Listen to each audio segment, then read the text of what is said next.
Après avoir regardé plusieurs fois ces animes, je pense que je suis en mesure d'établir une comparaison entre les principaux protagonistes. Désolé, j'ai comme une grosse erreur dans la vidéo et j'avais déjà fait le montage, flemme de tout recommencer.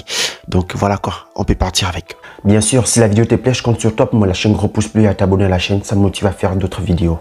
Bien, on va tranquillement commencer par elle et Kira. Clairement et très simplement, une personne objective est capable de discerner que c'est Kira le plus intelligent des deux. Je m'explique. Elle avait pour objectif de prouver que Light était Kira. Il devait élucider le problème par ses propres moyens et le plus rapidement possible. Mais il n'a finalement pas réussi. Il s'est fait buter par Light. C'était un combat entre deux génies et même si Kira possédait le Death Note, on ne peut pas dire qu'il était avantagé. Tout simplement parce que à la guerre, tous les coups sont permis.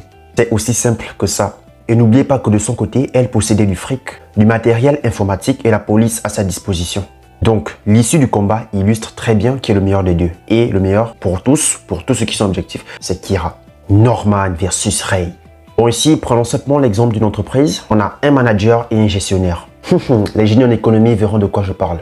Norman a cette capacité-là de réfléchir à long terme. En gros, il fixe une directive à Ray et Ray, quant à lui, se charge de résoudre les tâches à la perfection. Les deux ont une immense confiance l'un envers l'autre. Franchement, je pense que si Ray avait été à la place de Norman, il aurait été aussi performant. Mais bon, dans le contexte, dans le manga, on peut précisément affirmer que Norman était le meilleur.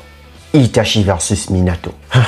Honnêtement, c'est dur. Ah, c'est très dur, c'est dur. Les deux se sont déjà royalement illustrés au combat. Le combat Minato versus Obito et le combat Itachi versus Kabuto ou encore Nagato. Je vais pas citer tous les combats et franchement j'ai peur. Non, j'ai vraiment du mal à comparer et franchement je compte sur vous pour me dire ce que vous en pensez en commentaire. Parce que si ce n'est que moi, on va passer des jours et des jours parce que c'est beaucoup trop dur. Mon cerveau.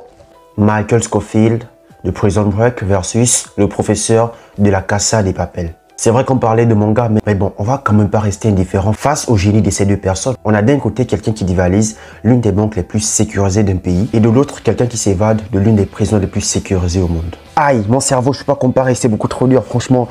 Ah, c'est dur, c'est dur. Désolé, mais je vais pas me mentir, je peux clairement pas établir une comparaison objective. Mais si je dois donner mon avis personnel, je dis bien personnel, alors je prendrai Michael Scofield. Bien, c'est la fin de la vidéo, j'espère que t'aura plu. N'hésite pas à t'abonner, à me lâcher un gros pouce bleu. On se capte.